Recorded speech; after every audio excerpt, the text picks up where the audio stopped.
Cafes, cafes, and cafes. Every street and corner in Vietnam, somebody is selling coffee. Today I'm going to cafe hop across Saigon, not to discover which cafe sells the best coffee, but to share some of the coolest cafes in the city that loves their coffee so much.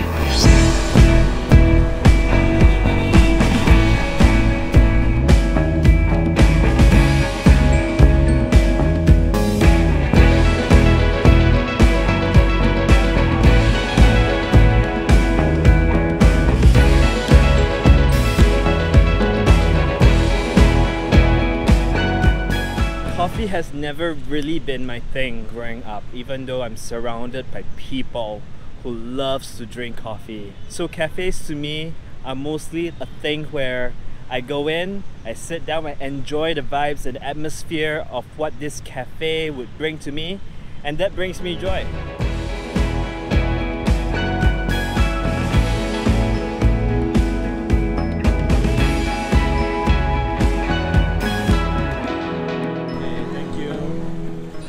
The first cafe takes me down a unique Vietnamese memory lane and a living museum to the Vietnam War. This was one of the secret operating bases of the Saigon Special Forces, a hiding place, an ammunition arsenal, and more.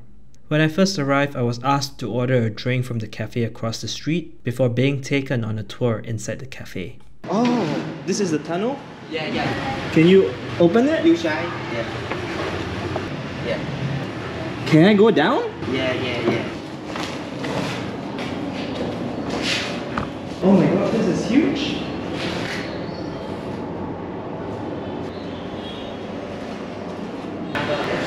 No. This, Partea. I can go in? Oh, yeah. So there's a bunker down there? Yeah, go down bunker. Okay.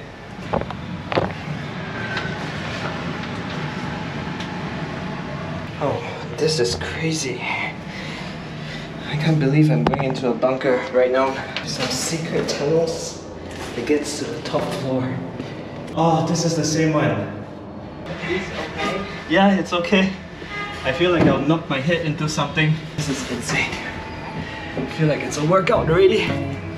What I love about this cafe is that there are hidden entries in different rooms, like this iron steps by the bathroom for easy access to the attic, or this other military arsenal in the museum next door. As I enjoyed my iced peach tea, I started to wonder how people would experience this cafe in the past. This cafe was not just the perfect place for refuge, it is a perfect way to camouflage, especially during the sensitive periods during the Vietnam War. It's really interesting because throughout this cafe, it looks very ordinary on the outside. Like people will come in, you think that like it is like somebody else's house. But in actual fact, this used to be the place where people are actually hiding from the Vietnamese communist troops.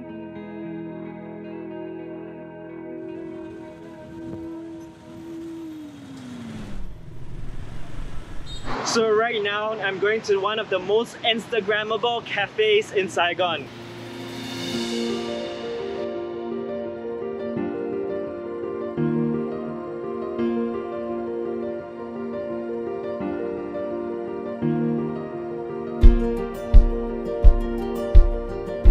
I really love the entire texture, including the brown bricks on the floor as well as the brown bricks on the walls. This is really very aesthetic.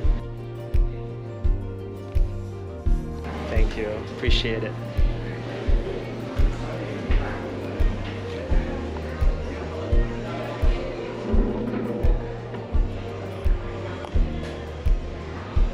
Really love the texture and the colors of the space, including the lighting as well.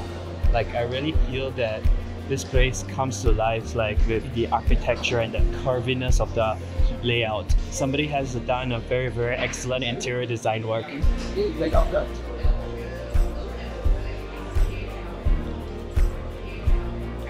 I love it.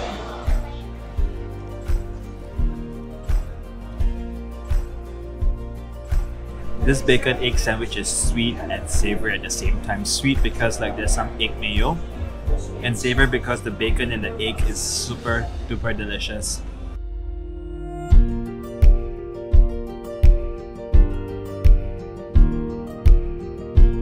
As I made my way to the third location, I cannot help but make this observation. This is how much Saigon actually loves coffee. On this street, which is about 50 meters long, there's already about 3 or 4 coffee shops that's just selling coffee. While researching the different cafes to visit in Saigon, I was really intrigued by the concept of a cafe apartment. Cafe apartments are a collection of cafes located on various floors of a building. The unique concept emerged in the past 10 to 15 years, transforming old residential apartments into vibrant spaces occupied by private owners who just want to run their businesses. This particular cafe apartment near Vincom Center is a 6-story building housing both retail and food and beverage establishments. Instead of paying to use this dingy lift, I climbed up several flights of stairs and discovered a pottery cafe that offers pottery making workshops. I ordered a matcha latte while soaking in the vibrant and spacious atmosphere.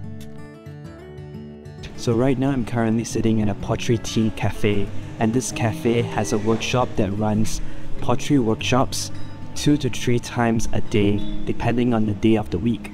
The vibe here is just so peaceful. There's these big windows on the outside, and there is really big leafy plants that's decorating the whole entire space, and there's this very rustic ceramic feel to the entire space. Really love the neutral tones.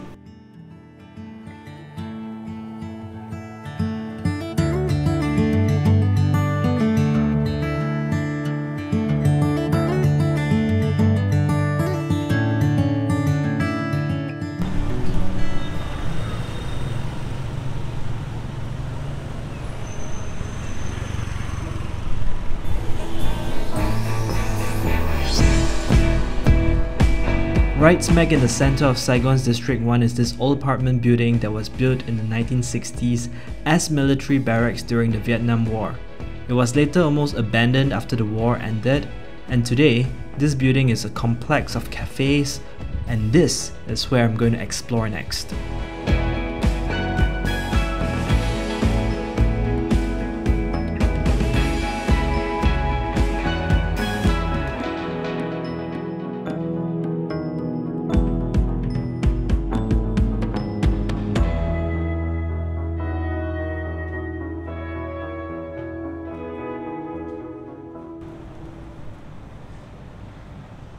It's so tiring climbing up all the way by the stairs to the top floor.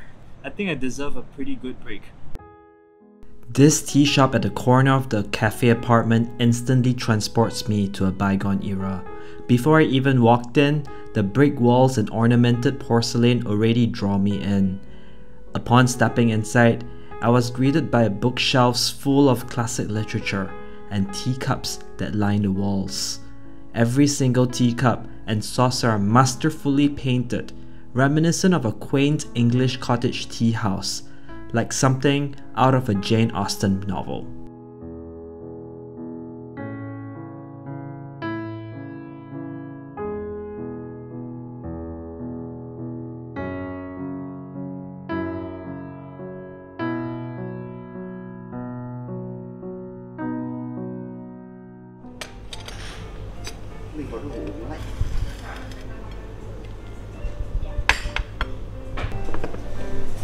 I got this hourglass. It says 3 minutes, 4 minutes, 5 minutes, and each of them would give me a different taste to the tea.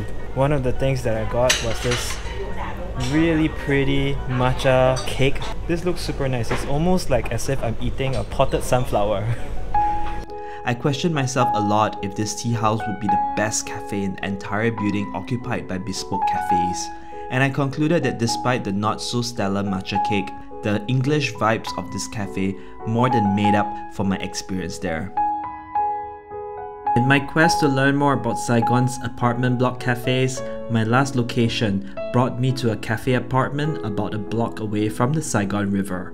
Unlike the previous cafe apartments I visited throughout the day, this block appears to be more residential than cafe. Located in a rather unassuming location, this cafe apartment is easy to miss unless you know where you're going. This place is like a speakeasy. to get into this apartment cafe, you walk through a motorcycle parking lot. Something about this apartment block cafe makes me feel like I'm visiting someone else's apartment. But then I walked up another flight of steps and all of a sudden, I feel like I'm in a nightclub.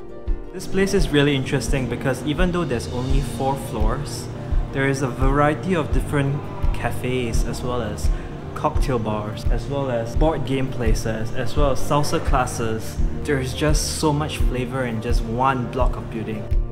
And on the top floor of the apartment cafe is a speakeasy bar that during the daytime transforms itself into a cafe that sells coffee and tea. It's unreal, because the moment I walked into the bookshelf doors, I feel like I'm teleported into a fairy tale forest.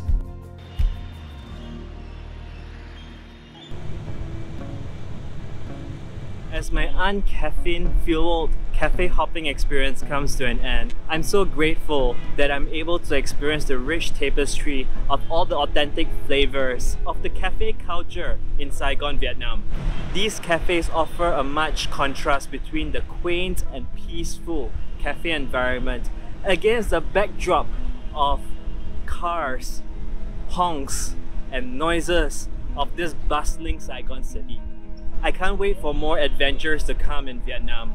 I'll see you in the next video.